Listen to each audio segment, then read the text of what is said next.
오늘 우리에게 주시는 하나님 말씀은 누가복음 19장 1절에서 10절 말씀입니다. 예수께서 여리고로 들어가 지나가시더라. 삭개오라 이름하는 자가 있으니 세리장이요 또한 부자라. 그가 예수께서 어떠한 사람인가 하여 보고자 하되 키가 작고 사람이 많아 할 수 없어 앞으로 달려가서 보기 위하여 돌 무화과 나무에 올라가니 이는 예수께서 그리로 지나가시게 되밀어라. 예수께서 그곳에 이르사 쳐다보시고 이르시되 삭개오야 속히 내려오라. 내가 오늘 내 집에 유하여야 하겠다 하시니 급히 내려와 즐거워하며 영접하거늘 뭇사람이 보고 수군거려 이르되 저가 죄인의 집에 유하러 들어갔도다 하더라. 삭개오가 서서 주께 여짜오되 주여 보시옵소서 내 소유의 절반을 가난한 자들에게 주겠사오며 만일 누구의 것을 속여 빼앗은 일이 있으면 내 갑절이나 갚겠나이다. 예수께서 이르시되 오늘 구원이 이 집에 이르렀으니 이 사람도 아브라함의 자손임이로다. 인자가 온 것은 잃어버린 자를 찾아 구원하려 함이니라.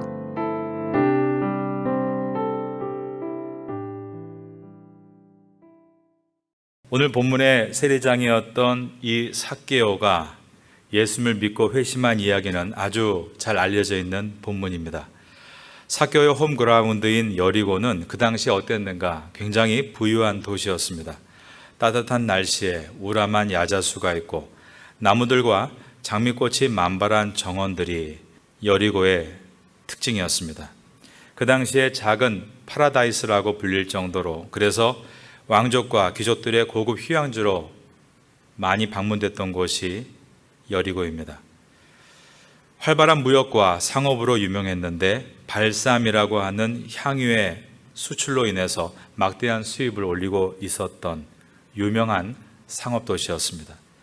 삭개오는 이와 같이 아주 좋은 곳에 살고 있었습니다. 그뿐만이 아니라 그는 이 큰 도시의 여리고의 Chief of Tax Collector, 그러니까 세리의 장을 하고 있었습니다. 여리고 안에 있는 모든 세리들의 총 우두머리였던 것입니다. 그 당시에 세리들은 돈을 많이 버는 직업군에 속했습니다. 그 세리들의 상납금이 모이는 곳이 세리장이었습니다. 그래서 삭개오는 여리고에서 가장 돈이 많은 사람 중에 하나였을 것이라고 추측되어집니다. 그래서 성경에도 부자라고 기록이 되어 있습니다. 오늘 본문의 첫 절인 누가복음 19장 1절과 2절을 보겠습니다. 예수께서 여리고로 들어가 지나가시더라. 삭개오라 이름하는 자가 있으니 세리장이요 또한 부자라. 그를 소개할 때 Chief of Tax Collector, 세리장이고 Rich Man, 부자였다라고 되어 있습니다. 아마 제일 좋은 저택에 살고 있었을 것이고 오늘날로 말한다면 최고급 자동차를 몰고 다니면서 온갖 부족한 것이 없이 누리며 살았을 것입니다. 그런데 이 삭개오의 성공 뒤에는 사람들이 모르는 아픔이 있었습니다. 왜냐하면 그 당시에 세리의 직업은 존경을 받지 않는, 아니 그 정도가 아니라 사람들로부터 경멸을 받는 직업이었기 때문입니다. 세리장은 로마가 명한 세율을 따라서 먼저 돈을 긁어서 로마에게 바칩니다. 그리고 나서 로마가 준 권세를 가지고 세율을 조절해서 마음껏 그 도시에 있는 돈을 걷어들였습니다. 유대인들은 이 세리의 폭리를 다 알고 있었지만 그 뒤에 로마가 있었기 때문에 어떻게 하지를 못했습니다. 그 대신에 뒤에서 세리들을 유혹했습니다. 세리들을 창녀, 도둑, 살인자와 동급으로 취급했습니다. 삭개오가 이것을 모를 리가 없습니다. 비록 좋은 집에 살고 오늘날로 본다면 아이들 좋은 학교에 보내고 고급 말과 마차를 타고 다녔지만 뒤에서 사람들의 그 모멸하는 눈빛과 손가락질을 그도 다 느끼고 있었습니다. 가령 삭개오의 자녀들이 학교에서 공부할 때 어땠겠습니까? 욕을 먹고 따돌림을 당했겠죠. 삭개오의 부인이 행여나 시장에 나가서 물건을 보러 갈 때 어땠겠습니까? 모든 사람들이 저가 바로, 저 여인이 바로 세리장의 마누라라면서 손가락질을 했을 것입니다. 집에 돌아왔을 때 모든 가족은 온몸에 상처가 나 있듯 마음이 침울하게 앉아 있었을 것입니다. 매일 좋은 집에 살고 매일 좋은 음식을 먹고 사람들이 볼 때 성공했다라고 말할 수 있지만 자기와 자기의 가족들은 사회로부터 받는 그 냉대와 사랑받지 못하는 공허함 때문에 그들은 불행한 그러한 공동체로 살고 있었던 것입니다. 삭개오라라는 이름은 순전하고 깨끗하고 의롭다라는 뜻입니다. 부모가 그런 이름을 지어주었을 때는 그런 인생을 살라고 지어주었을 것입니다. 그런데 어떻게 하다 보니까 삭개오는 성공은 했지만 인생의 참된 은혜를 가지고 살지는 못했습니다. 돈을 많이 벌었지만 사람에게 경멸을 당하고 있었고 사람을 많이 두고 있었지만 늘 외로운 인생이었다는 것입니다. 그러므로 우리가 어떤 사람을 볼 때 그 사람의 외형만 보고 저 사람은 무슨 걱정이 있을까 그렇게 생각해서는 안 됩니다. 그 집에 좋은 대학 갔는데 무슨 어려움이 있겠어? 잘 사는데 경제적으로 어려움이 없는데 무슨 고민이 있겠어? 그렇지 않습니다. 모든 사람은 자기만이 가지고 있는 1만 톤의 무거운 짐을 다 가슴에 안고 살고 있는 것입니다. 삭개오는 외모적으로도 열등감이 있었습니다. 성경은 삭개오의 외모를 표현할 때 그가 키가 작았다라고 표현합니다. 3절입니다. 그가 예수께 어떠한 사람인가 하여 보고자 하되 키가 작고 사람이 많아 할 수 없어. 키가 작은 그가 이렇게 크게 성공했다는 것을 볼 때 삭개오는 키가 작은 사람들 가운데 큰 업적을 이뤄냈던 사람들과 같이 굉장히 다부진 성격에 쇠해졌을 것이다 라고 추측할 수 있습니다. 가령 나폴레옹이 그렇습니다. 나폴레옹이 키가 작았습니다. 그래서 나폴레옹은 군대에서 기병대를 많이 개발시켰는데 그 이유가 말에서 내려오기 싫어서였다라는 말이 있습니다. 나폴레옹은 자기의 단아한 체구를 일부러 빳빳하게 세우며 걸었던 사람으로도 유명합니다. 삭개오도 그러지 않았을까 싶습니다. 남들보다 더 독하게 노력해서 세리장 자리를 걸머쥐고 많은 부를 축적한 사람입니다. 하지만 돈으로 채울 수 없는 남이 알지 못하는 공허함과 갈등을 그는 가지고 괴로워했던 사람입니다. 그런데 그에게 예수님이 어떠한 분인가에 대한 정보를 계속 듣게 되고 그리고 드디어 그 예수님이 예루살렘으로 가는 길목에 있는 이 여리고를 지나간다는 소식을 듣게 되었습니다. 그래서 3절에 보면 그가 예수께서 어떠한 사람인가 하여 보고자 하되라고 했습니다. 여기서 그가 예수님이 어떠한 사람인가 보고자 했다 이 말을 성경 원어를 더 정확하게 번역을 해보면 그가 예수님을 만나고 싶어서 온갖 수단 방법을 다 동원하면서 발을 굴렀다라는 뜻입니다. 삭개오는 예수님을 반드시 만나고야 말겠다는 그런 강렬한 마음을 가지고 있었다는 것입니다. 이 강렬한 마음은 바로 앞장이었던 18장 38절에서 맹인 바디메오가 예수님을 만나기 위해 소리치면서 크라저 크라저 하면서 나왔던 모습과 동일한 내용입니다. 맹인 바디메오의 이야기와 이 키 작은 삭개오의 이야기는 몸의 약점을 가지고도 간절히 찾음으로 그리스도를 만난 이야기를 우리에게 보여주고 있는 것입니다. 주님께서 말씀했습니다. 너희가 전심으로 나를 찾으면 만나리라 라고 하셨습니다. 우리도 오늘 이 밤에 주를 찾기 위해 모인 성도들입니다. 간절한 마음으로 주를 찾으심으로 바디메오와 같이 삭개오와 같이 그리스도를 만나시는 여러분 될 수 있기를 예수님의 이름으로 축원합니다. 삭개오는 예수님을 만나고 싶어 다가가지만 방해물들이 놓여 있었습니다. 첫 번째로는 사람들이 너무 많았다는 것입니다. 인산인해가 되어 있으니 가까이 다가갈 수가 없었습니다. 둘째로 키가 작은 것이 방해 요소였습니다. 키가 작으니 사람들 머리에 가려서 예수님을 볼 수가 없었던 것입니다. 그냥 군중들 사이로 뚫고 들어가면 될 것도 같은데 그럴 수 없는 것이 여리고에서 가장 잘 알려진 인물 아닙니까? 그것도 나쁜 쪽으로 말입니다. 그렇기 때문에 사람들 가운데 이 자리가 어딘 줄 알고 당신이 오느냐라고 시비가 붙으면 비난을 받을 것이 뻔했기 때문에 그렇게 밀고 들어가지도 못했습니다. 키가 작고 예수님은 안 보이고 안으로 비집고 들어가자니 사람들이 알아보고 비난할 것 같기 때문에 이러한 삼중고에 삭개오는 고민을 했을 것입니다. 이 정도라면 우리는 어떻게 할까요? 그냥 다음 기회로 미룰 것입니다. 아유, 뭘 꼭 직접 가서 봐야 되나? 그냥 9시 뉴스로 보면 되지. 오늘날로 말한다면 이런 코로나 시국에 꼭 교회 가서 예배 드려야 되나? 그냥 유튜브로 예배 보면 되지. 그런데 삭개오는 포기하지 않았습니다. 그 이유는 그의 마음이 가난했기 때문입니다. 예수님께서는 심령이 가난한 자가 복이 있다라고 하셨습니다. 여러분, 진짜로 심령이 가난해지면 포기할 수 없는 것입니다. 의에 줄이고 목마르게 됐을 때는 포기가 나오지 않는 것입니다. 그때 삭개오가 어떤 생각을 하게 됐는가? 4절을 보겠습니다. 앞으로 달려가서 보기 위하여 돌 무화과 나무에 올라가니 이는 예수께서 그리로 지나가시게 되밀어라. 자기 키로는 군중을 넘어서 예수님을 볼 수 없을 것 같을 때 예수님의 지나가는 길을 보니까 요 앞에 큰 나무가 있는 것이었습니다. 그래서 그 나무에 오를 계획을 합니다. 성지순례를 가면 여리고를 지나가게 되는데 그때 안내하시는 가이드 선교사님이 삭개오의 뽕나무입니다라고 소개하는 나무가 있습니다. 인터넷에 검색하시면 늘 그 나무가 여러분께 소개가 될 겁니다. 꼭 그 뽕나무가 삭개오 때의 나무라고 말할 수 없지만 큰 길 가운데 있는 그 나무를 볼 때 그 당시에 삭개오가 이 나무 위에서 예수님을 바라볼 때 어떤 마음이 들었을까를 충분히 배울 수 있습니다.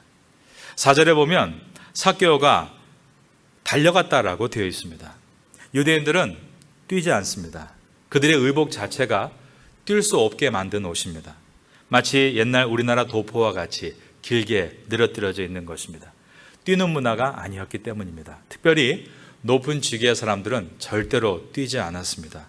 우리나라 옛날 양반처럼 그들은 뛰지 않았던 것입니다. 삭개오가 여리고성의 세금 징수국 국장 같은 자리의 사람인데 나이도 아마 중년쯤 되지 않을까 싶은데 그가 뛰고 있습니다. 어린아이처럼 뛰고 있습니다. 뛰기만 한 것이 아닙니다. 나무 위로 기어 올라갔습니다. 이것은 애들이나 하는 짓입니다. 삭개오에게는 그러한 체면이 중요하지 않습니다. 왜냐하면 그의 목마름이 그의 체면보다 더 컸기 때문입니다. 우리는 이 삭개오가 어린아이같이 달려가서 심지어 나무 위에 올라가는 모습을 통해서 우스꽝스럽다는 마음보다는 우리가 마음이 가난한 상태로 이 말씀을 묵상하게 될 때 우리의 마음도 눈물이 흐르고 이것이 정말로 예배자의 목마른 모습이 아닌가 생각을 해보게 됩니다. 여러분, 오늘 이 밤에 혹시 그러한 가난한 마음으로 오신 분 계시다면 주님께서 그 마음을 다 받아주시고 여러분의 간절한 예배 가운데 임재해 주실 줄로 믿습니다. 누가복음 18장 17절에 보면 예수님은 이렇게 말씀한 적이 있습니다. 내가 진실로 너희에게 이르노니 누구든지 하나님의 나라를 어린아이와 같이 받아들이지 않는 자는 결단코 거기 들어가지 못하리라. 어린아이의 특징이 무엇입니까? 오직 부모만을 바라봅니다. 어린아이의 관심은 장난감이 아닙니다. 출세가 아닙니다. 명예가 아닙니다. 오직 부모님의 관심과 사랑입니다. 그날 삭개오의 마음은 어린아이와 같은 가난한 심령으로 오직 그리스도만을 만나기를 원하고 있었습니다. 바로 이것이 예배자입니다. 나의 체면과 격식도 다 사라지고 마치 찬송가의 가사와 같이 세상과 나는 간 곳 없고 오직 구속한 주님만 보입니다. 이것이 바로 열정적으로 그리스도를 향해 나아가는 어린아이와 같은 깨끗한 예배자인 것입니다. 저분이 누구시길래 이렇게 많은 사람들이 따라가고 있는가? 저분이 누구시길래 저분을 만나면 귀머거리에 귀가 열리고 소경이 눈을 뜨고 사람의 마음도 치유받는가?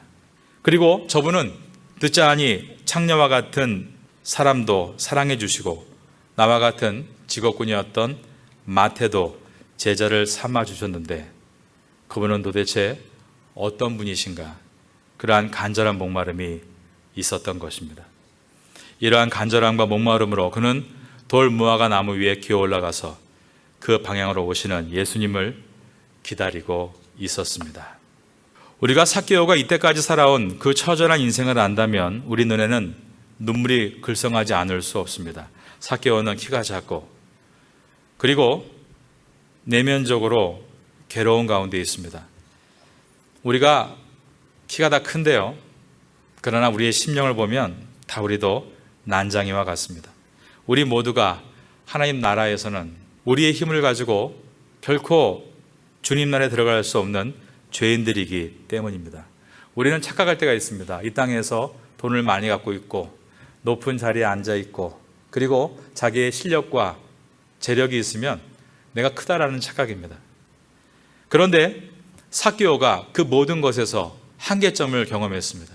내가 아무리 재력이 있고 내가 아무리 영향력이 있어도 이것으로 결코 구원을 얻을 수 없다는 것을 그는 깨달았던 것입니다. 그래서 그 모든 체면과 재력을 다 내려놓고 그는 달렸고 뽕나무 위로 올라갔습니다. 바로 그때였습니다. 매우 뜻밖의 사건이 벌어지기 시작합니다. 5절입니다. 예수께서 그곳에 이르사 쳐다보시고 이르시되 삭개오야 속히 내려오라 내가 오늘 내 집에 유하여야 하겠다 하시니 우연치 않게 예수님의 눈과 나무 위에 있는 삭개오의 눈이 마주치게 되었습니다. 지금 수천 명의 눈이 예수님을 바라보고 있는데 이 삭개오의 눈과 예수님의 눈이 마주친다는 것은 참으로 희박한 일입니다. 우연일 수 있습니다. 그러나 이것이 우연이 아닌 이유가 여기에 나와 있습니다. 그것은 예수님께서 그의 이름을 부르시고 있었기 때문입니다. 삭개오야. 예수께서 그곳에 이르사 쳐다보시고 이르시되 삭개오야 속히 내려오라 내가 오늘 내 집에 유하여야 하겠다 하시니 라고 하신 것입니다. 어떻게 예수님께서 삭개오의 이름을 알고 계셨을까? 누군가 그의 이름을 알려준 것인가? 그러나 이것은 불가능합니다. 삭개오가 돌발적으로 그 위에 올라가 있었고 지금처럼 핸드폰을 가지고 바로 이 지역의 유지가 누군가 검색해서 알 수 있는 것도 아니고 그리고 지금 예수님과 만날 수 있는 대표적인 사람들은 바리새인과 사두개인들과 그리고 율법 교사들일 텐데 그들이 자기의 자랑하기 바쁘지 이 여리고성에서 가장 못된 이 삭개오를 소개했을 리가 없습니다. 그러므로 이것은 인간에게 받은 정보가 아니라 예수님의 신적 능력으로 전능하신 주님께서 그 이름을 부르고 계신 것이었습니다. 이름만 부르신 정도가 아니었습니다. 예수님께서 그를 위해서 이 여리고에 들어오신 것이었습니다. 우리도 마찬가지입니다. 여러분 우리가 똑똑해서 예수님 믿는 줄 아시죠? 우리가 뭔가 특별하게 스페셜한 나무에 올랐기 때문에 그리스도께서 우리를 부르신다고 생각하지만 그렇지 않습니다. 주님께서 우리의 약함을 아시기에 여리고에 삭개오를 찾아오신 것처럼 우리를 찾아오셔서 우리를 불러주신 것입니다. 오늘 밤도 우리가 여러 모양으로 이곳에 왔지만 결과적으로 본다면 오늘 이 밤에 우리를 부르신 분은 예수님이십니다. 세상의 모든 종교는 인간이 찾아가게 되어 있지만 오직 성경의 하나님만이 우리를 찾아오신다라고 말씀하고 있는 것입니다. 삭개오야 부르시고 그를 내려오라고 하셨습니다. 이름을 부르신다는 것은 그의 모든 것을 안다는 뜻입니다. 삭개오의 인생에 있는 모든 삶을 주님께서 이미 스캔하셨고 그를 부르고 계셨습니다. 삭개오가 어떤 삶을 살았을까? 우리도 마찬가지 아닙니까? 정말 미친 듯이 열심히 일해서 가족을 먹여 살렸고 또 미친 듯이 힘을 다해서 가정에서 외롭게 아이들을 키웠던 우리들입니다. 우리 아이들도 너무나 힘들게 외국에 나와서 공부하느라 지치고 낙심해도 부모님께 그런 것 하나도 표현하지 못하고 올곧이 참아가며 오늘까지 달려왔습니다. 삭개오가 그 작은 키에 어떠한 마음으로 살았는지 다부진 마음을 가지고 1등이 되기 위해 살아왔던 삭개오의 그 모든 모습들, 많은 사람들이 손가락질을 참아가면서 몸으로 부딪히고 한 단계 한 단계 올라가서 세리장의 자리에 앉았던 그의 모든 처절한 삶을 주님은 다 보고 계셨습니다. 바로 그 모든 결정체가 삭개오야라는 주님의 부름이었습니다.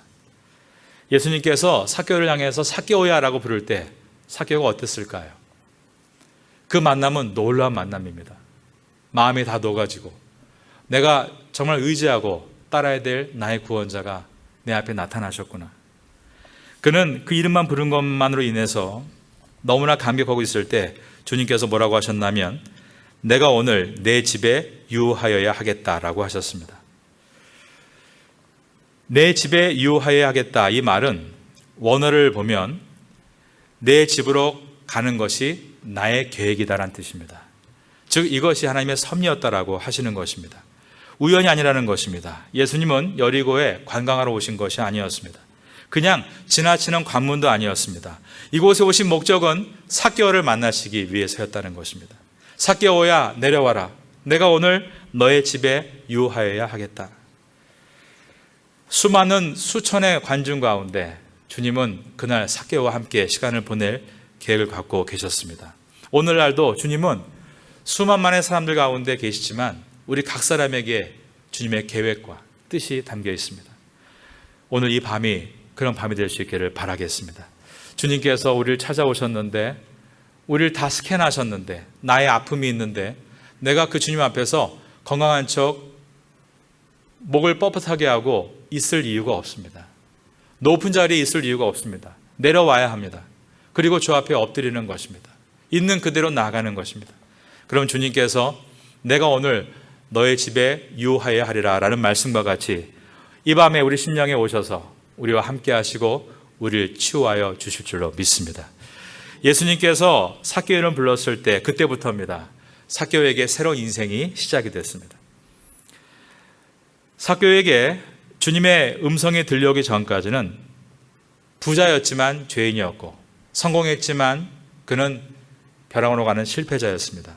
그러나 예수님께서 그 이름을 불러주시는 그 순간에 하늘의 문이 열리고 그의 축복이 시작이 됐습니다. 그 축복은 자녀가 되는 축복입니다. 오늘 본문 마지막 10절에 보면 주님이 너무나 기뻐하시는 것은 바로 그가 구원받은 것이라고 하셨습니다. 여러분, 우리가 오늘 이 밤 가운데 구원받은 성도로 그 은혜를 다시 한번 누리고 그 축복을 경험할 수 있게 되기를 예수님의 이름으로 축원합니다. 예전에 그 시대에 누가 그 집을 방문한다는 것은 대단한 일이었습니다. 가령 왕이 그 집을 방문하면 이제 그를 왕의 친구로 대우하신 것이고, 그럴 때 그 동네에 어느 누구도 그 집을 함부로 대하지 못했습니다. 그러므로 그 당시 사람들은 아무하고나 밥을 먹지 않았습니다. 절대로 바리새인들은 세리와 음식을 나누지 않았습니다. 왜냐하면 음식을 나누면 그 세리를 바리새인과 동급으로 여겨주는 일이 되기 때문입니다. 그런데 예수님은 창녀의 집에 들어가시고, 그러면 창녀가 예수님의 동급이 되는 것입니다. 그리고 세리의 집에 들어가셔서 이 세리가 예수님의 급으로 올라가도록 하셨습니다. 그러므로 바리새인들은 화가 났습니다. 7절 말씀 다 같이 읽겠습니다. 무사람이 보고 수군거려 이르되 저가 죄인의 집에 유하러 들어갔도다 하더라. 여기서 무사람은 바로 바리새인들을 말합니다. 그들은 종교적으로 심화된 사람들입니다. 그러나 종교적으로 심화됐다고 해서 신앙이 깊어진 것은 아니라는 것을 보여줍니다. 여러분, 정말 신앙이 깊어지면 수근수근하지 않습니다. 수근수근한다는 단어 자체가 부정적인 의미입니다. 정말 은혜 받는 것을 누가 수근수근합니까? 기뻐하고 노래하고 찬양하고 그 얼굴은 해와 같이 빛날 것입니다. 마치 가인의 영이 임한 것처럼, 어떻게 아벨의 제사를 받느냐 궁시렁궁시렁했던 것처럼, 많은 사람들은 종교가 심화될수록 궁시렁궁시렁 남을 비방하고 수근거리는 일들이 늘어납니다. 그러나 정말 은혜를 받는 사람이라면 그러한 수근거림이 아니라 그리스도 앞에 나의 믿음을 고백하는 고백이 선포됩니다. 바로 8절 말씀입니다. 삭개오가 서서 주께 여짜오되 주여 보시옵소서, 내 소유의 절반을 가난한 자들에게 주겠사오며 만일 누구의 것을 속여 빼앗은 일이 있으면 내 갑절이나 갚겠나이다. 이 삭개오의 고백은 무엇입니까? 이것은 그의 속의 심령이 완전히 바뀌었다는 것을 우리에게 보여줍니다. 삭개오는 마음의 틀을 가지고 있었습니다. 그 틀은 항상 최선을 다하고 그래서 얻은 모든 소유에 대해서 내가 누리고 그 소유를 밟고 높이 올라가는 것이 그가 가지고 있던 마음의 틀입니다. 그런데 예수님께서 그에게 나타나시고 이를 불러주시자 이 마음의 틀이 녹아지고 말았습니다. 그리고 그 마음의 틀을 이제는 새롭게 그리스도와 같이 만들고 싶어서 그리스도를 닮겠다는 표현을 8절에서 하고 있는 것입니다. 그리스도가 어떤 분인지 잘 모르나 그 빛이 들어왔을 때 그 빛을 계속 마음에 품고 싶어서 빛이 들어왔을 때 들어와 있던 욕심이 점점 사라지면서 그는 고백합니다. 나의 모든 욕심을 다 내려놓겠습니다. 바로 그 표현이 내 소유의 절반을 가난한 자들에게 그리고 내가 누구의 것을 속여 빼앗은 일이 있으면 내 갑절로 라는 고백입니다. 이것은 구약에 나와 있던 하나님의 방법으로서 사실 세리장이었던 세리가 이런 고백을 한다면 그는 파산할 수밖에 없습니다. 그러나 그는 아름다운 파산을 신청했습니다. 왜냐하면 그의 미래는 더 이상 두렵지 않고 그리스도와 함께라면 그의 미래는 너무나 희망으로 가득 차 있는 것을 그가 체험했기 때문입니다. 신앙은 체험하는 것입니다. 그 체험은 어떤 잠깐의 기적이나 어떤 병이 낫는 것이나 잠시 잠깐 경제적으로 좋아지는 그러한 기적이 아닙니다. 그리스도를 인격적으로 만나는 것이 가장 큰 기적입니다. 이것만 성립이 되면 어떤 것도 두렵지 않습니다. 어떤 것도 나의 길을 막을 수 없습니다. 왜냐하면 그 길은 영생으로까지 뻗어 있는 어느 누구도 흔들 수 없는 주님이 예배하신 길이기 때문입니다. 오늘 이 삭개오가 그 길을 만난 것처럼 우리도 주 앞에 올 한 해 가운데 그러한 참된 확고한 믿음을 만날 수 있게 되기를 마지막으로 예수님의 이름으로 축원합니다.